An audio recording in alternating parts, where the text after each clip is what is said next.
ओम श्री सद्गुरुवे नमः। ओम नमो भगवते वासुदेवाय। अथ विंशो अध्याय। वर्षा और शरद ऋतु का वर्णन। श्री शुकदेव जी कहते हैं, परीक्षित, ग्वाल बालों ने घर पहुंचकर अपनी माँ, बहन आदि स्त्रियों से श्री कृष्ण और बलराम ने जो कुछ अद्भुत कर्म किए थे, दावानल से उनको बचाना, प्रलंबन को मारना इत्यादि सब का वर्णन किया। बड़े बूढ़े गोप और गोपियाँ भी राम और श्याम की अलौकिक लीलाएं सुनकर विस्मित हो गई।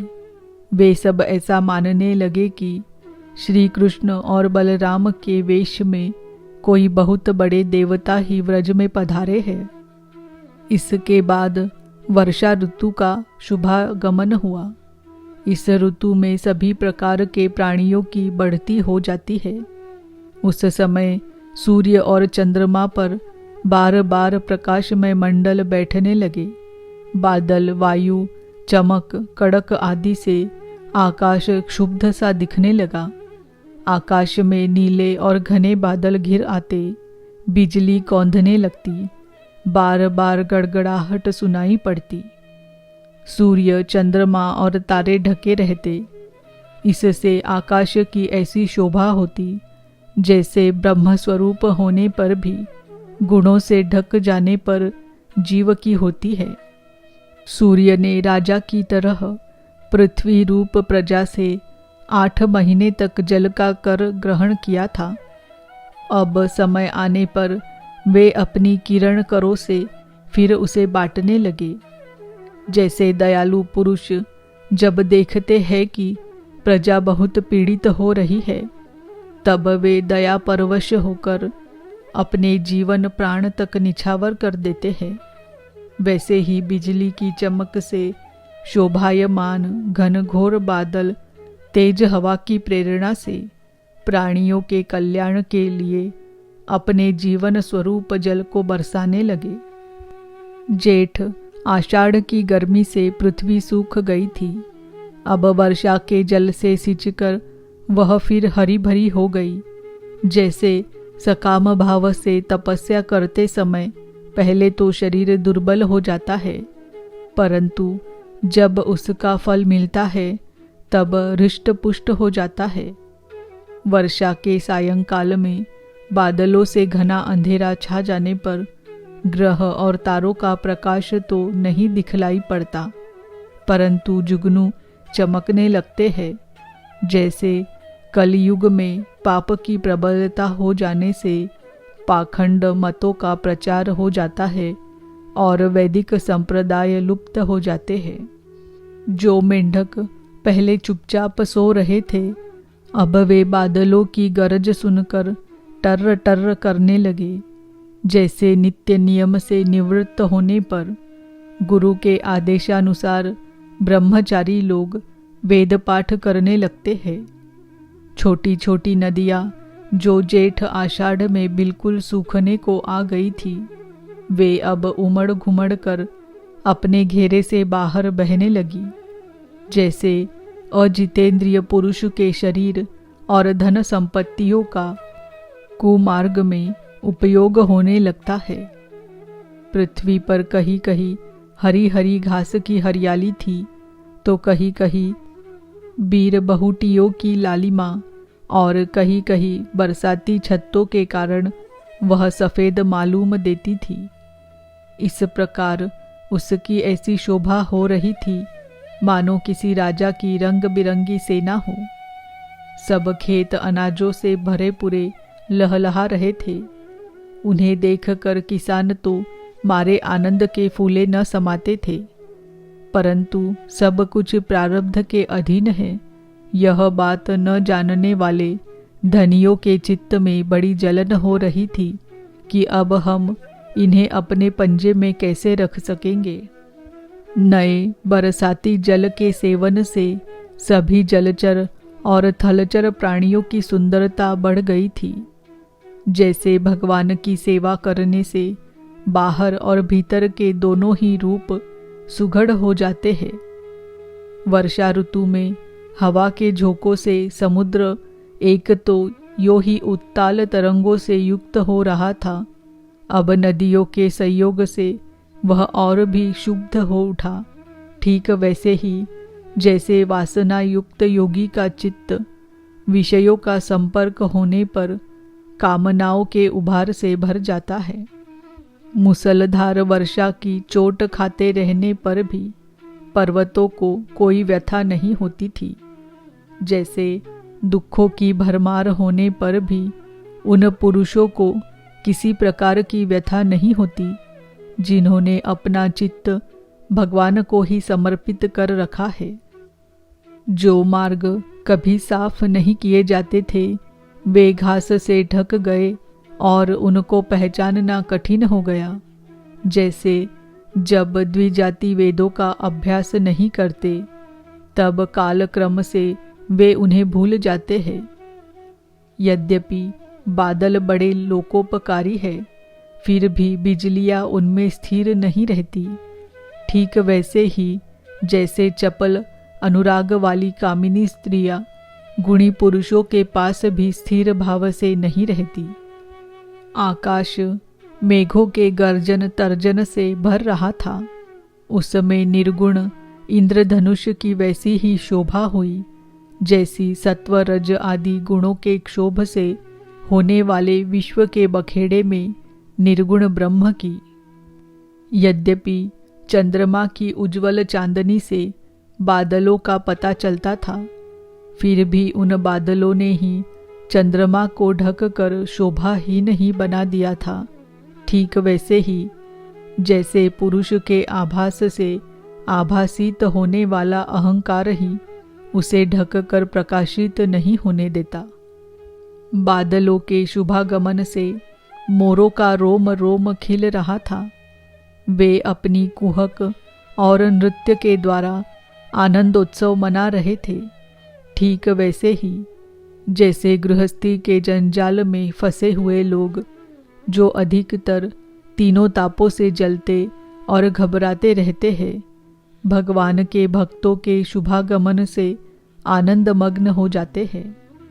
जो वृक्ष जेठ आषाढ़ में सूख गए थे वे अब अपनी जड़ों से जल पीकर पत्ते फूल तथा डालियों से खूब सज धज गए।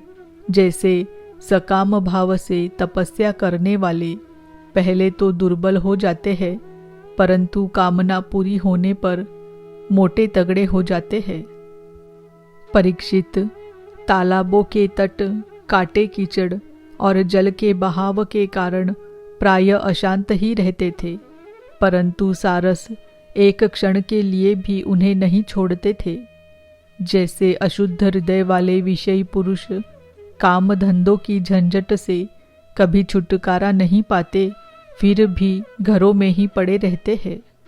वर्षा ऋतु में इंद्र की प्रेरणा से मूसलाधार वर्षा होती है। इससे नदियों के बांध और खेतों की बेड़े टूट फूट जाती है।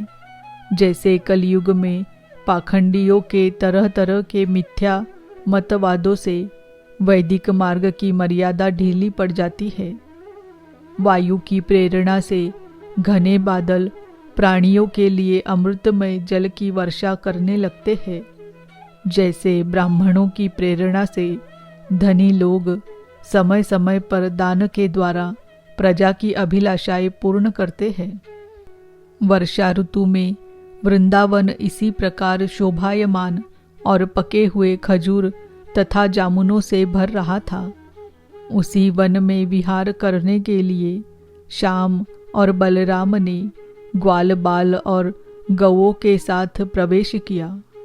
गौएं अपने थनों के भारी भार के कारण बहुत ही धीरे धीरे चल रही थी।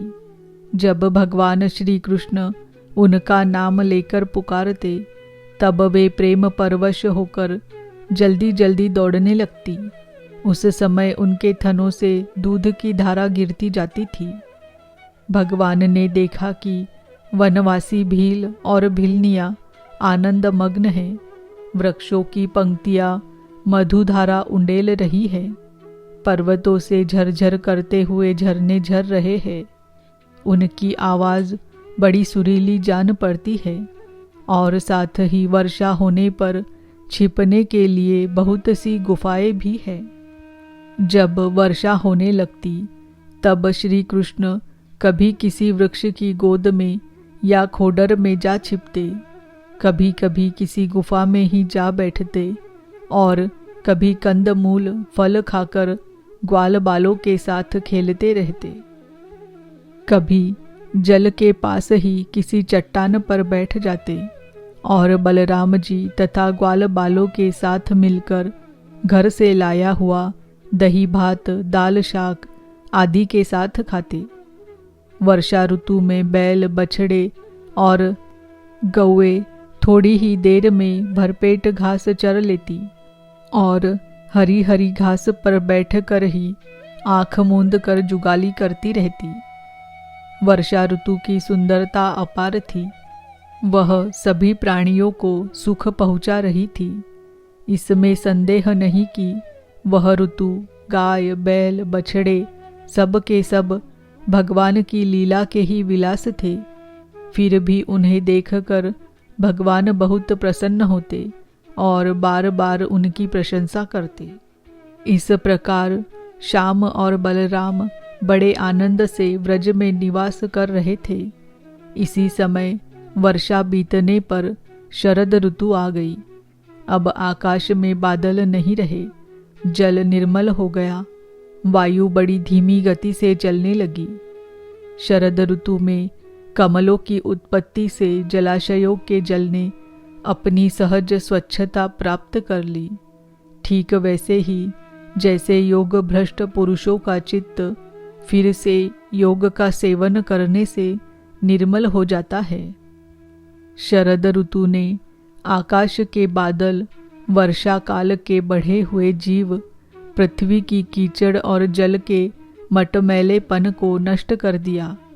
जैसे भगवान की भक्ति ब्रह्मचारी, गृहस्थ, वानप्रस्थ और सन्यासियों के सब प्रकार के कष्टों और अशुभों का झटपट नाश कर देती है।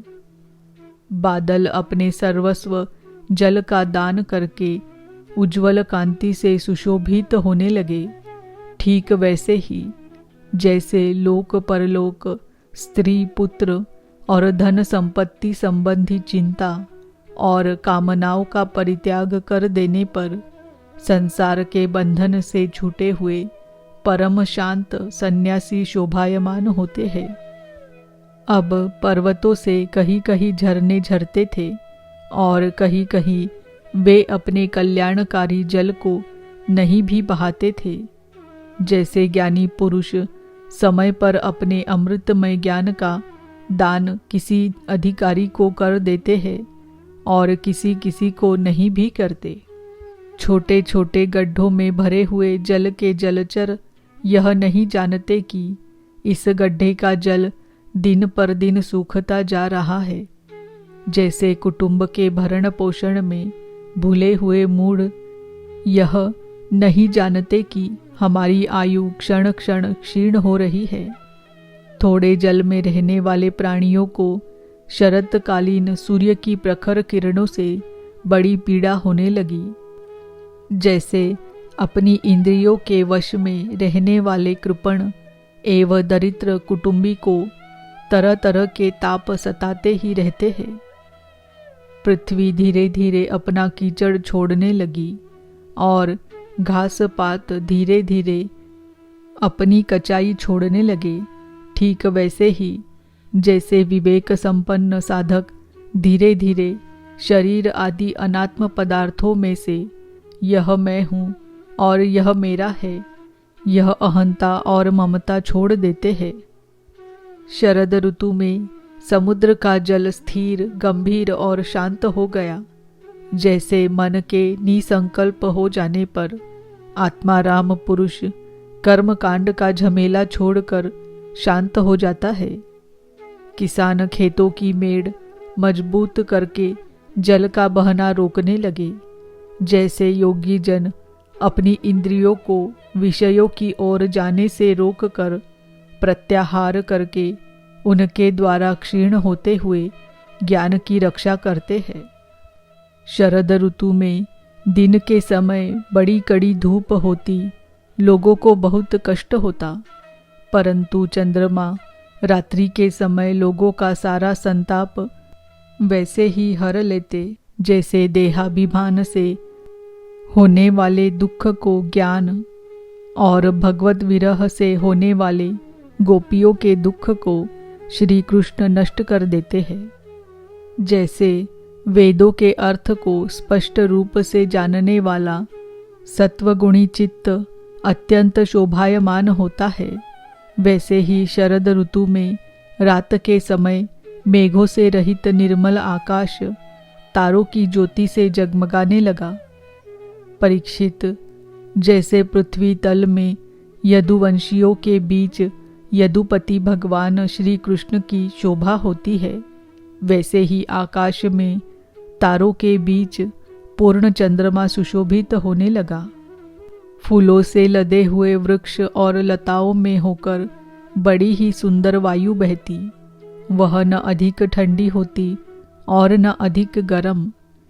उस वायु के स्पर्श से सब लोगों की जलन तो मिट जाती, परंतु गोपियों की जलन और भी बढ़ जाती, क्योंकि उनका चित्त उनके हाथ में नहीं था, श्री कृष्ण ने उसे चुरा लिया था। शरद ऋतु में गौएं, हरिणियाँ, चिड़िया और नारियाँ ऋतुमती संतानोत्पत्ति की कामना से युक्त हो गई तथा सांड, हरिण, पक्षी और पुरुष उनका अनुसरण करने लगे। ठीक वैसे ही जैसे समर्थ पुरुष के द्वारा की हुई क्रियाओं का अनुसरण उनके फल करते हैं। परीक्षित, जैसे राजा के शुभागमन से डाकू चोरों के सिवा और सब लोग निर्भय हो जाते हैं, वैसे ही सूर्योदय के कारण कुमुदिनी के अतिरिक्त और सभी प्रकार के कमल खिल गए। उस समय बड़े बड़े शहरों और गांवों में नवान्न प्राशन और इंद्र संबंधी उत्सव होने लगे। खेतों में अनाज पक गए और पृथ्वी भगवान श्री कृष्ण तथा बलराम जी की उपस्थिति से अत्यंत सुशोभित होने लगी। साधना करके सिद्ध हुए पुरुष जैसे समय आने पर अपने देव आदि शरीरों को प्राप्त होते हैं, वैसे ही वैश्य, सन्यासी, राजा और स्नातक जो वर्षा के कारण एक स्थान पर रुके हुए थे, वहां से चलकर अपने अपने अभीष्ट काम काज में लग गए। इति श्रीमद्भागवते महापुराणे पारमहंस्याम संहितायां दशमस्कन्धे पूर्वार्धे प्रावृट् शरद्वर्णनं नाम 20तमो अध्याय। ओम नमो भगवते वासुदेवाय। ओम नमो भगवते वासुदेवाय। ओम नमो भगवते वासुदेवाय।